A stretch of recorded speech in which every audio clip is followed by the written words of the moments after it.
Welcome back to Newsday. Ethiopian Prime Minister Abiy Ahmed has defended his government and the country's armed forces against accusations of negligence following a series of grisly massacres recently in a restive region. Hundreds of people, mostly ethnic Amhara, were killed in recent weeks in two separate attacks in western Oromia, the country's most populous region, and one roiled by ethnic violence in recent years. Questioned by lawmakers about the recent bloodshed, Abiy praised Ethiopia's security forces and said the government was working around the clock to protect civilians. He said, and I quote, "The killings that have happened in Ethiopia should not be considered, as some are describing, to be due to negligence. That is because the government didn't do its job or that the government does not uphold its responsibility." This is what he said on Thursday.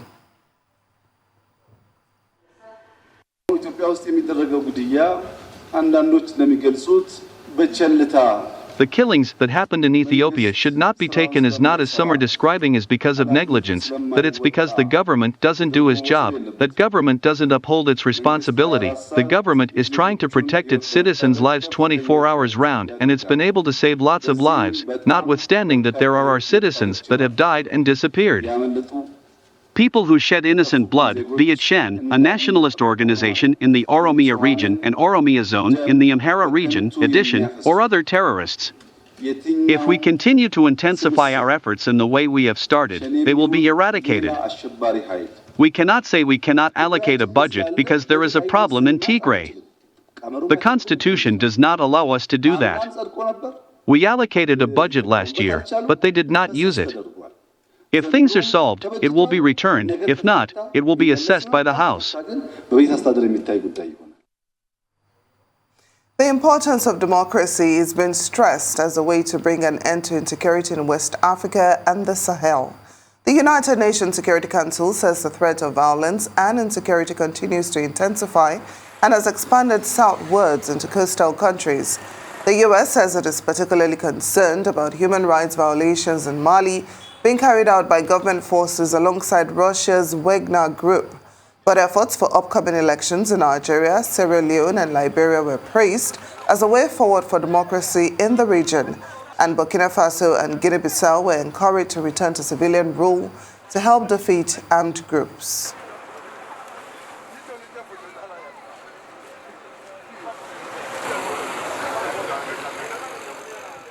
Former Burkina Faso President Blaise Compaoré is back in the country for the first time since being overthrown in 2014.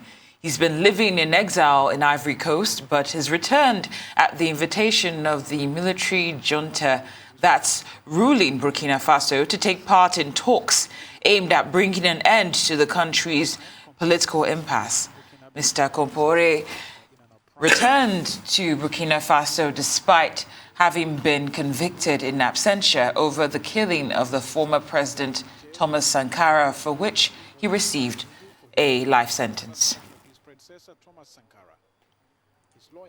Fresh clashes between M23 rebels and soldiers have erupted in eastern DR Congo as the militia declared that it was not bound by a ceasefire agreement between Rwanda and DR Congo presidents.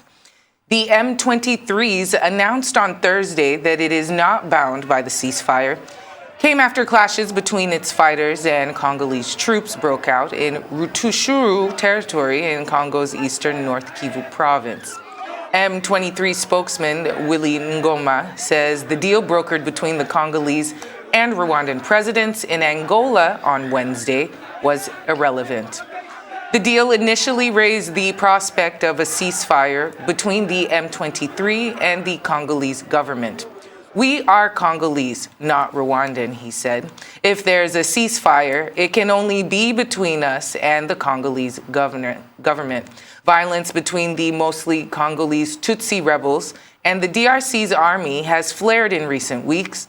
The DRC has repeatedly accused neighboring Rwanda of backing the M23, a charge the small Central African country has always denied.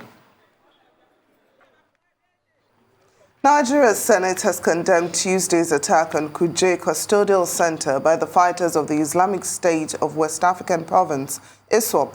Senate President Ahmad Ibrahim Lawan, who led the Ninth Senate to the facility, lashed out at the management of the center for allowing what he called a national embarrassment to happen.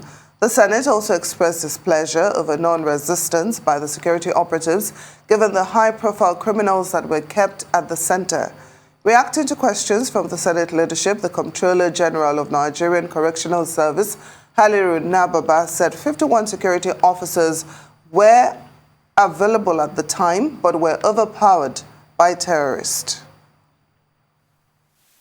This is supposed to be a top-notch facility.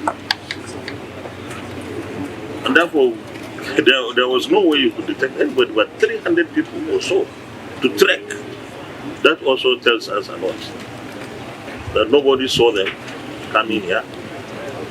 There was no previous information or intelligence for you here to know that something like that will happen.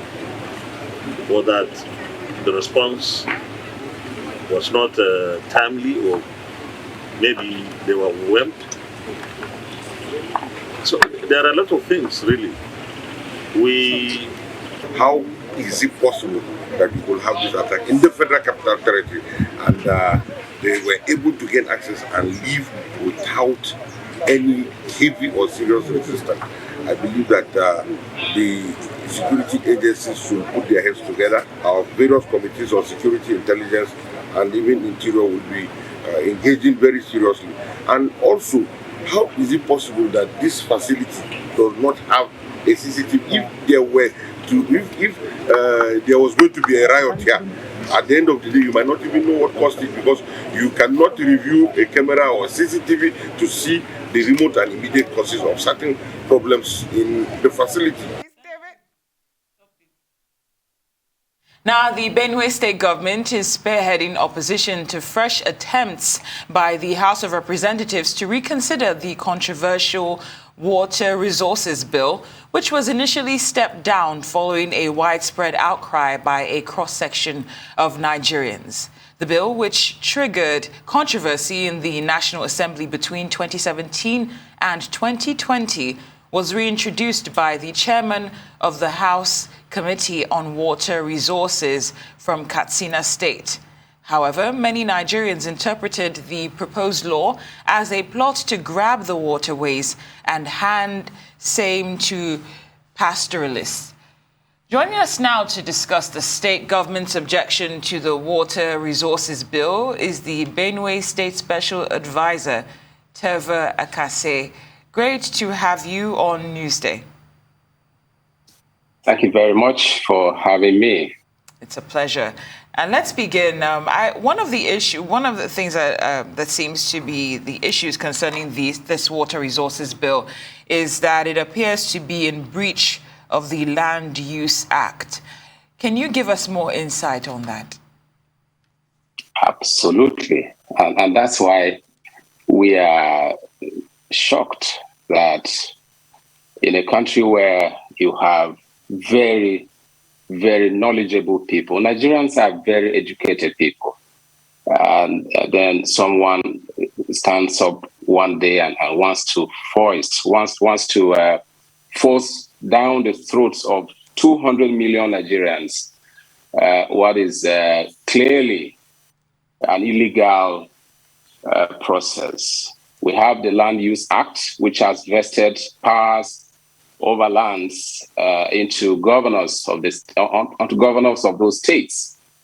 And so for these people to repeatedly push for the enactment of a law that we take all lands, all waterways to hand to herdsmen, because if you look at that proposed bill, it is saying that I think it's about two kilometers away from the river banks, all waters that pass through, that connect one state with another, will be carved and handed to the federal government. In which case, look at Makudi, for instance, the Benue State capital. Makudi has River Benue running through it. And if you are saying 2 kilometers of Makudi's land away from the river will be controlled by the federal government, if that law comes into being, then you are, in other words, saying that Makudi will become another capital territory that will be administered by the federal government as far as water is concerned. So it's a source of worry to us as a people. And I believe that Nigerians are also watching and are not happy. That is why consistently the National Assembly has rejected that law. But those who are proponents of that bill have kept bringing it back, disguising it, and bringing it back to the National Assembly. But I'm happy. So far, we must commend our legislators for standing by the people, for being for the truth. When that law was rejected in 2018, that time it was sponsored by the president himself, President Muhammadu Buhari. And when it suffered that rejection, now Mr. President has resorted to using members of the National Assembly from Katsina State. What is it that Nigerians are not being told? What is it that we don't know that the federal government and its allies know about this water bill? Imagine that with the provisions in that first submission, I don't know what it contains now, but what we saw in the first bill is that if you want to drill a borehole, you will have to contact the Ministry of Water Resources to give you permission. Benue State Special Adviser Terver Asake, it seems we've lost connection with you. Thank you so much for joining us on Newsday.